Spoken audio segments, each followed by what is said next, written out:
Stress avoid பண்ணணுமா? ரொம்ப simple, TV பார்க்காதீங்க. ஒரு மாசம் டிவி பார்க்காதீங்க, ஸ்ட்ரெஸ் இல்லைங்க. சொல்றான் டிவியில் உட்காந்துக்கிட்டு எனக்கு ஸ்ட்ரெஸ்ஸா இருக்கு.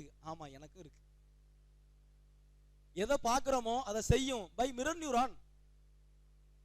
எதை பார்க்குறீங்களோ அதை ஆட்டோமேட்டிக்கா நீங்க செய்ய ஆரம்பிச்சிருங்க. ஒண்ணு இல்லை, ரொம்ப சிம்பிள். நீங்க 2 பேர் ரோட்ல போய்கிட்டு இருக்கீங்க, தண்ணி தாங்க எடுத்துட்டு, இப்போ ஒரு ஆளுக்கு தண்ணி தாங்க எடுத்துட்டு அவர் வாங்கி குடிக்கிறாரு. உங்களுக்கு தண்ணி குடிக்கணும்னு தோணுமா தோணாதா? ஏன் தோணுச்சு? That's mirror. சூப்பர். அவ்வளோ மிரர் நியூரான். அப்ப அதுதான் விஷயம். டிவியில காட்டுறான்ல, நான் வந்து டிவி ஆப்போஸ் பண்ணல. ஒரு சில நியூஸ், ஒரு சில விஷயம் நல்லா போடுறாங்க, ஆனா பல விஷயம் கெட்டதா போடுறாங்க. நான் டிவி பார்த்து ஒரு 3 வருஷம் இருக்கும், 3 வருஷம் இருக்கும் டிவி பார்க்கறதே கிடையாது.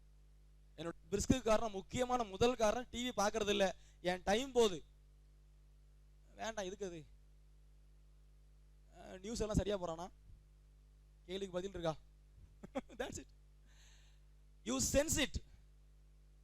நியூஸ் வருது, அவன் புஷ் பண்றாங்கிறது புரிஞ்சுக்கங்க. உங்களுக்கு தெரியும் எது சரி தப்புன்னு.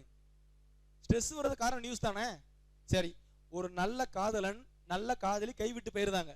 எனக்கு தெரியும், 100 பேர் தெரியும், அந்த பிரேக்கப் பண்ணதுக்கு அப்புறம் நல்லா இருக்கட்டும்னு வாழ்த்துற மாணவங்க எனக்கு தெரியுங்க. அது நியூஸ்ல வருதா? கோடியில ஒருத்தன் ஆசிட்ட ஊத்திடுவான். அந்த போட்டு காட்டுறானா? போட்டு காட்டுறான், அப்படிதானே? ஏன் காட்டுறான்?